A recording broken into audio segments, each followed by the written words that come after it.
औज़ुबिल्लाहिमिनश्शैतानिर्रजीम बिस्मिल्लाहिर्रहमानिर्रहीम। Dear students, welcome to smart studies academy. जैसा कि आप लोगों ने वीडियो के टाइटल से देख लिया होगा कि आज की वीडियो में हम लोग क्लास 9th के फिजिक्स के इंपॉर्टेंट क्वेश्चंस को डिस्कस करने जा रहे हैं, जो क्वेश्चंस बोर्ड में अपना इंपॉर्टेंस रखते हैं, जिनमें से तकरीबन बोर्ड का 70 to 80% पेपर अल्लाह पाक ने खैर की तो आएगा। स्टूडेंट्स, स्टार्ट करने से पहले अगर अभी तक आपने हमारे चैनल को सब्सक्राइब और वीडियो को लाइक नहीं किया तो लाइक कर दीजिएगा और चैनल को सब्सक्राइब कर दीजिएगा। इसके अलावा स्टूडेंट्स, अब आपको स्टार्ट करने से पहले एक बात बताता हूँ कि ये जो क्वेश्चंस या लॉन्ग क्वेश्चन ये न्यूमेरिकल्स का आपको बताऊंगा, ये वो क्वेश्चंस है जो बोर्ड में आने वाले हैं। आपका कोर्स वैसे तो चेंज हुआ, लेकिन करिकुलम तो पुराना है, क्योंकि ये वही टॉपिक्स है जो पिछले बुक्स में भी होते थे। तो ये वो सारे टॉपिक्स आपके पास आएंगे जो पिछले बोर्ड के पेपर्स में आते रहते हैं या इन जैसे टॉपिक्स आते रहते हैं। तो आपने इनको तैयार करना है as it is. Short question जैसे हैं इस तरह नहीं, इसकी वर्डिंग जरूर चेंज हो सकती है, लेकिन इंशाल्लाह अल्लाह पाक ने खैर की तो आएंगे इन्हीं के रिलेटेड।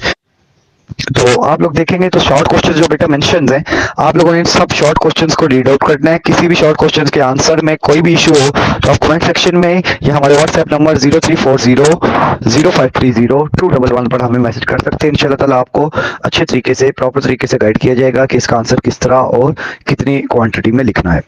इसके अलावा लॉन्ग क्वेश्चंस पे आए तो लॉन्ग क्वेश्चंस यहाँ पे 21 टॉपिक्स मेंशन्स हैं, जो मोस्ट इंपॉर्टेंट टॉपिक्स है, जो सिर्फ लॉन्ग क्वेश्चंस में नहीं, जिनमें से शॉर्ट भी बन सकता है।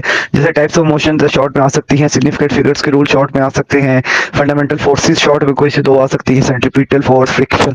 तो वो 21 टॉपिक्स, ये वो वाले टॉपिक्स हैं जो बोर्ड में इंतहाई इंपॉर्टेंस रखेंगे, जिनमें से तकरीबन आपका 15 to 25 मार्क्स का पेपर आना है।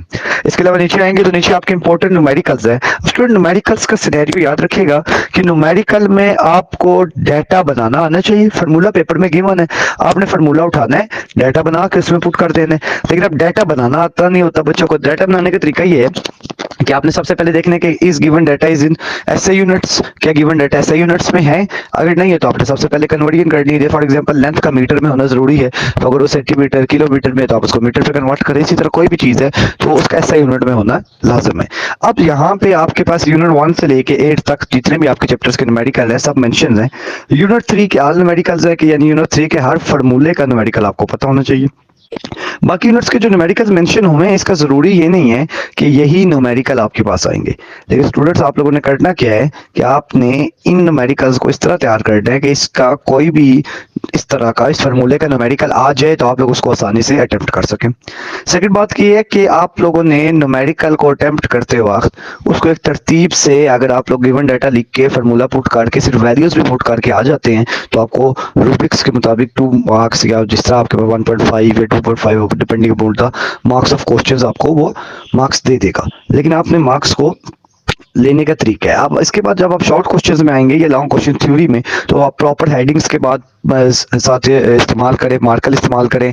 आप इसके अलावा जो इंपॉर्टेंट वर्ड है, जैसे फॉर एग्जांपल अगर क्वेश्चन है आपके पास कि जो है कि आपके पास इसलिए क्रिकेट पैडेड ग्लव्स जो होते हैं, फोम के क्रिकेट ग्लव्स जो उनको फोम से क्यों पैडेड किया जाता है, तो अब इसका आंसर आप जो मर्जी थ्योरी लिखे। अब वहां पे जो आंसर लफ्ज आना है due to reduce the time को, फोर्स के टाइम को कम करने के लिए, फोर्स की शिद्दत को कम करने के लिए, ये वर्ड जो अगर आप ब्लैक पॉइंटर से लिख के आ जाएंगे तो आपके क्वेश्चन में वो पूरी बाकी इंग्लिश को चेक ही नहीं करेगा उसको, क्योंकि डिमांड ही इसी एक लफ्ज की है। तो आपने इस तरह की चीज़ों को लाजमी ध्यान में रखना है। आम एवरेज और टॉपर में यही फर्क होता है कि एवरेज की पेपर प्रेजेंटेशन उतने लेवल की नहीं होती जितनी टॉपर की होती है।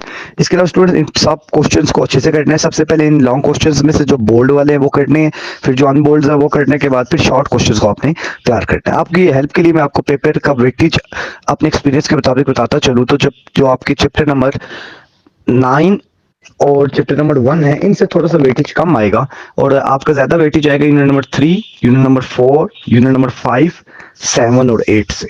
ये वो चैप्टर्स है जो अच्छा खासा आपका 70 to 80% पेपर जिन चैप्टर से आने हैं। तो आप लोग बहुत सारा ख्याल रखिएगा, अच्छे से मेहनत करते रहें। Best of luck for your exams. दुआ में याद रखिएगा। अल्लाह हाफिज, फी अमान अल्लाह।